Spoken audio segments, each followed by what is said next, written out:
Hi everybody, it's Dandruff with your news Cartridge for Wednesday, May 23rd, 2018. I just need to start off by saying thank you to everyone for all of your birthday wishes. It was really great, and while I didn't do anything particularly exciting, it was really nice to spend time with my family. But let's get on to today's stories, and you can find reference links for everything I talk about, along with timestamps, all in the description below. I told you it was coming last week, and today's news is the big reveal of Battlefield 5, developed by DICE and published by none other than EA. And here it is, the big reveal trailer of Battlefield 5 taking place during World War II, and I feel really fucking weird about this one. This trailer is gorgeous. The camera work is impeccable. Things seem to be bright and colorful while at the same time dark and mysterious, but a female soldier and one with an amputated arm.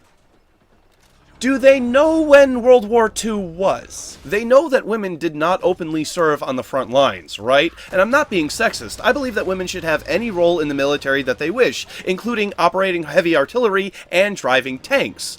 But this was 70 years ago in a very sexist world. Not to mention that if you lost a limb, they send you home. They don't give you a hook for an arm and another rifle. As long as they portray this game as not true to life or as an alternative reality, I really don't have a problem with it, but to say that this is historically accurate is completely false. Alright, so let's move on to some of the facts about the game, including the release date, which is October 19th, and those who pre-order can start playing on October 16th. The concept of a multiplayer season pass will be excluded this time, and instead, EA will be opting for a live services component, meaning content will be drip-fed over a period of time to extend the life of the game. It's not so much of a planned service as it is planning ahead, so stop it with all the bullshit terms, EA. But then again, look who I'm asking. And Battlefield 5 will feature a 4-player co-op mode called Combined Arms. There's not really many details on this mode just yet, but I'm pretty sure there'll be more as we get closer to launch. More than likely, more information will be provided at EA Play, EA's E3 equivalent, coming up in a few weeks. Let me know what you think of Battlefield 5, its trailer, and anything else you know about the game in the comments below. First, in release announcements, Xbox One gamers get ready because the desert map called Miramar is coming to PUBG at midnight. And Nintendo is going to start releasing a dockless bundle for the Nintendo Switch, which just includes the system itself, Joy-Cons and straps, and no power or HDMI cables. It comes in at the equivalent of $250 US, which is around 190 British pounds, and there's no word if it will release anywhere outside of Japan. Moving on to update news, Rainbow Six Siege has been updated on PS4 and Xbox One to now include Operation Parabellum content. Another additional benefit of this patch is providing Xbox One X and PS4 Pro support for those gamers who want to enjoy both a higher resolution and higher frame rates. Got some mod news for you today, and it's only been 2 weeks, but somebody has taken Stardew Valley's multiplayer to the extreme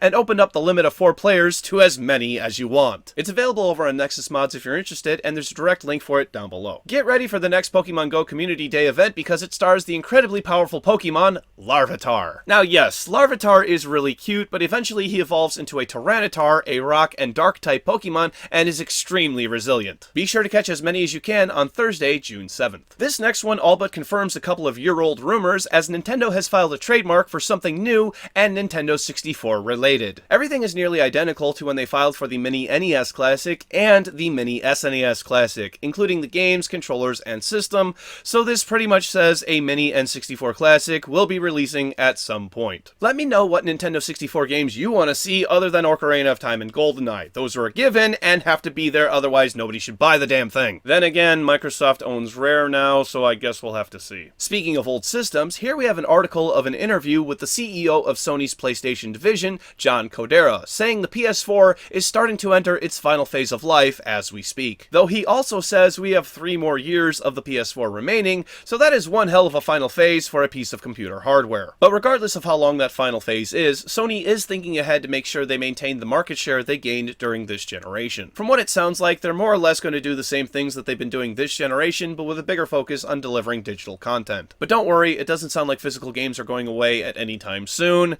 and I'm pretty sure GameStop would have something to say about it. Moving on from there, we go to We Happy Few, which has been denied classification in Australia. Australia considers any games that deal with drugs and addiction in a way that offends the morals of reality, decency, and proprietary will more than likely be refused classification. Other games in the past have been able to get around the rules by changing the name of in-game items, but in the case of We Happy Few, because the game deals with involuntarily taking a drug, it's going to be really hard to change that core concept. Compulsion Games says that they are going to try to meet the standards, but if they're unable to, they will be offering refunds to any and all Australian customers. Finally for today, Insel Games, a developer who I've talked about before after they had their games Wild Buster and Guardians of Ember removed from Steam after the CEO of the company forced his employees to review the games they worked on. Yesterday they announced Wild Buster would be under a new developer called Nuri Works, and the rights for their other game, Guardians of Ember, have been granted to one IDC Games. That's I Don't Care Games. Both of these new developers sound 100% completely legitimate and not like a sock puppet company in the slightest. And what's the best thing to do once your game has a new sock puppet developer? Why, get your game back onto Steam, of course. The sad part is, they are not the first people to think about this. Other developers like Argus Games got Tech Wars Online 2 back onto Steam by doing the exact same thing. And you may ask yourself, how is it possible Valve didn't notice something so completely obvious? And personally, they might, but legally, their hand may be forced because technically it is under a new company. And by technically, I mean completely legitimate and not a sock puppet. It might be a sock puppet. Valve has investigated whether or not transfer of rights of these games has been legitimate in the past, as was the case with Tech Wars Online 2. So this is another one of those cases of let's just wait and see to see if they investigate these other two companies. All of these games are completely legitimate. It's time for tomorrow's game releases. For PC, Bloodstained, Curse of the Moon, Super Sports Matchin', The Office Quest, Grow, Wild West, and Dungeon Brewmaster. For PlayStation 4, Defender's Quest, Valley of the Forgotten, DX Edition, and Bloodstained, Curse of the Moon. For Xbox One, Bloodstained, Curse of the Moon. For Nintendo Switch, Punch Club, Zenbound 2, Baobab's Mausoleum, Episode 1, Onifagos Don't Eat Flamingos, and Ultimate Edition, Bloodstained, Curse of the Moon, and Escape Game, Aloha. For Nintendo 3DS, Dillion's Dead Heat Breakers and Bloodstained, Curse of the Moon. For PlayStation Vita, Bloodstained, Curse of the Moon. Thank you very much, everybody. This has been News Cartridge. I am Dandruff. I will see you tomorrow. And did you know French fries aren't actually cooked in France?